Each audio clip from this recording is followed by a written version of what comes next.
갈라디아서 3장 17절입니다.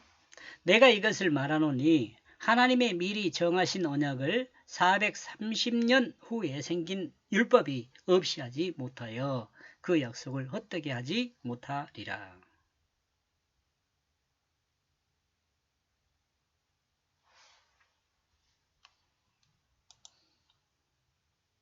그리고 나는 이것을 말하고 있다.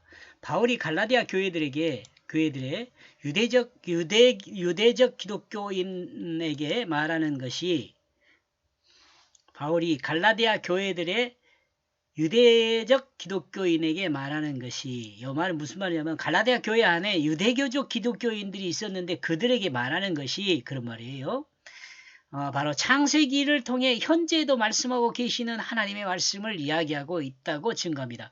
아브라함에게 여호와의 사자가 그 말씀을 전달했던 것과 같이 이제 바울 자신이 하나님의 그 말씀을 전달하고 있다는 것입니다. 이는 바울 자신이 하나님의 말씀의 사자임을 다시 한번 말하고 있는 부분이라고 할 수 있어요. 그리고 이 말은 성경 말씀의 권위를 기초로 바울 자신이 증거하고 있는 복음의 권위도 같이 증거하는 것이 됩니다. 나는 이것을 말하고 있다. 바울은 말씀을 근거로 하나님 말씀을 증거합니다. 그러므로 거짓 복음을 증거하는 자들의 말을 듣지 말고 바울이 증거했던 그 확실한 복음을 회복하라고 지금 권면하고 있는 거죠.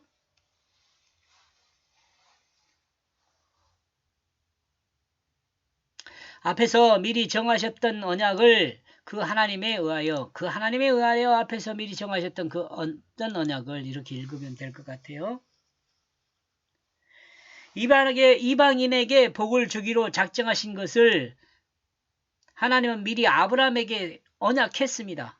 이 내용이 바로 창세기 18장 18절이죠. 창세기 22장 18절입니다. 이는 하나님께서 아브라함을 부르시기 전부터 하나님이 작정하신 것입니다. 창세기 18장 17절에서 19절요. 제가 그 내용을 읽어보면은요. 여호와께서 가라사대 나의 하려는 것을 아브라함에게 숨기겠느냐.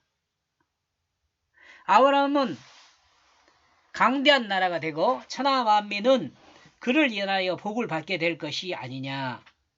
내가 그로 그 자식과 권속에게 명하여 여호와의 도를 지켜 의와 공도를 행하게 하려고 그를 택하였나니 이는 나 여호와가 아브라함에게 대하여 말할 일을 이루려 함이니라. 이렇게 해놓고는 아브라함에게 계시로 닫아놓을 수는 없는 거죠. 아브라함에게도 말을 해야 한다는 거죠. 이 말을 정리하면 하나님이 아브라함을 선택한 이유가 그의 자식과 권속에게 명하여 여호와의 도를 지켜 의의 공도를 행하게 하려는 것이 1차적인 목적이라고 말하고 있습니다. 그리고 1차적인 목적은 예수 그리스도를 통하여 천하 만민이 복을 받을 수 있도록 하려는 목적을 가진 것을 계시한 것입니다.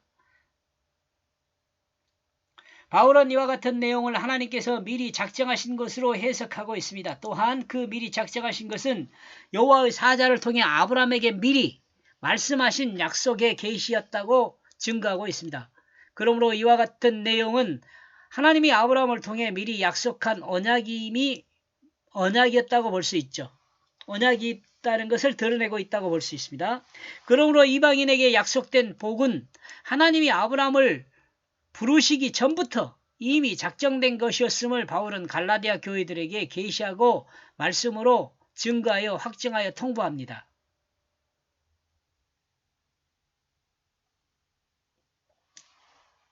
(430년) 후에 그리고 생겼던 그 율법이 바울의 말씀 해석은 하나님께서 하나님의 작정하신 뜻을 따라 아브라함을 부르시고 또한 아브라함을 통해 언약하신 그 언약보다 그 율법은 430년 후라는 것입니다. 율법이. 그러니까 모세가 하나님께 율법을 받은 때를 생각해 보면 돼요. 참고로 바울이 갈라디아서 3장 15절에서 사람이 공적으로 선포한 내용도 변형되지 않고 폐지되지 않는다고 말했어요. 이는 본문의 큰 전제인 것입니다. 이 본문의 큰 전제예요. 전제. 이 전제를 벗어나면 안 돼요. 그러므로 바울은 창세기를 이와 같이 해석하고 있는 것은 인간 사회의 그 상식의 질서를 통해 설명하는 것입니다. 그리고 바울이 이와 같이 인간 사회의 보편을 통해 이야기하고 있는 것은 갈라디아 교회들이 바로 유대교적 관점으로 복음을 설명하지 않고 이방인의 관점에서 기독교를 바라보고 설명하고 있습니다. 그리고 바울의 세계관은 하나님 나라를 중심으로 한 세계적 성경적 세계관을 가지고 있다는 것도 아울러 밝혀두고 있다고 볼 수 있습니다. 이런 점에서 하나님의 역사를 바라보는 관점은 사람마다 다르다고 할 수 있습니다. 특히 선교를 위해 복음을 설명해야 할 경우 자신이 가지고 있는 신앙의 입장에서 복음을 설명하기보다는 복음을 듣고 있는 사람의 그 입장으로 복음을 듣는 자가 복음에 대해 이해할 수 있도록 접촉점을 찾아서 그 접촉점을 통해 하나님의 뜻에 의한 복음을 설명하는 것이 필요하다는 생각을 해봅니다. 그러나 그 중심을 이루는 세계관은 성경적 세계관이 되어야 합니다. 같은 것은 잊지 말아야 할 것입니다. 그리스도인에게 성경적 세계관만이 유일한 절대적 세계관입니다.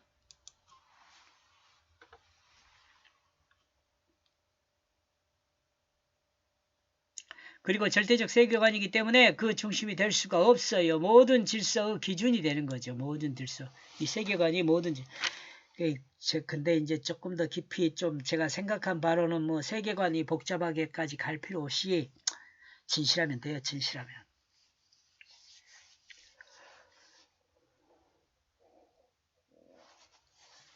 그리스도인의 마음의 기초는 뭐라고요? 진실이에요. 진실하고. 하나님께서 자신을 우리 인간을 위해 내줬던 것 같이 우리도 우리 자신의 마음의 자리를 하나님께 내줘가지고 하나님이 내 마음의 자리를 차지하고 내 육체를 사용하는 그 진실, 그 진실을 회복하는 것이 그걸 진실을 회복하면 다 설명돼요. 여기서 성경적 세계관은 인간을 설득하는 하나님의 그 입장으로 성경을 이해하는 것이 아닙니다. 사람의 입장으로 하나님을 이해하려는 인본주의가 되는 것에 대해서 우리는 경계해야 합니다. 성경은 하나님이 기록한 것이기 때문에 계시한 것이기 때문에 계시한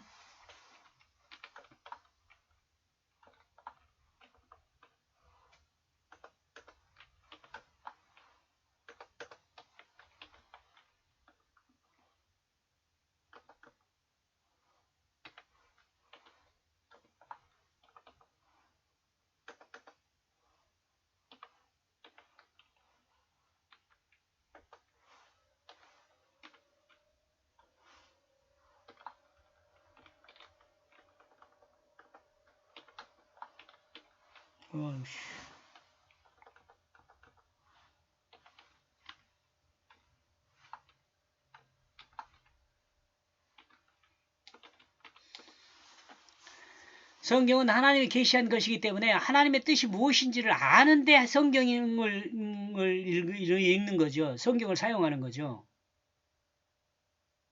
성경을 통해 계시된 하나님을 아는 그것이 신학입니다.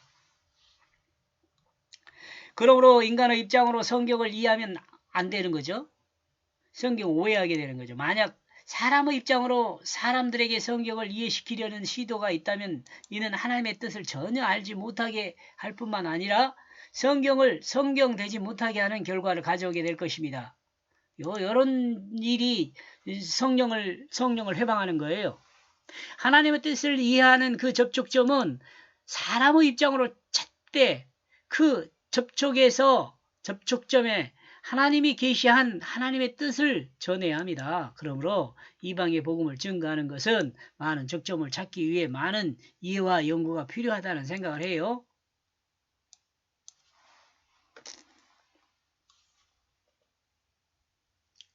그는 헛되지 않게 하고 있다. 그 무익한 것으로 그 약속을. 바울은 말하기를 시내산 언약이 아브라함이 언약을 쓸모없는 것으로 또는 헛것으로 만드는 것이 아니다고 말하고 있죠. 율법은 모세를 통해 시내산에서 하나님이 주셨죠. 그리고 아브라함은 씨를 아브라함의 씨를 통해 이방에게 복음을 주기로 약속하신 것은 모세가 율법을 받기 430년 전에 주었다고 증거합니다. 이제 430년 후에는 그러니까 그 아브라함의 씨에 이 복을 주기로 약속한 그것은 모세가 시내산에서 율법을 받기 430년 전이었으니까 어때요? 모세가 시내산에서 하나님의 말씀을 받기 전 아브라함에게 하나님은 말씀하셨죠. 뭘요? 하나님이 그 약속을.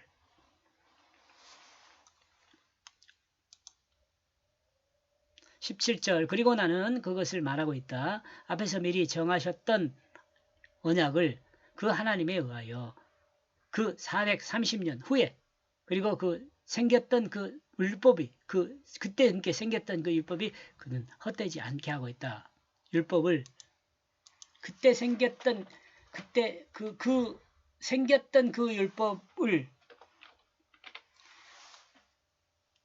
여기까지 오겠습니다. 고맙습니다.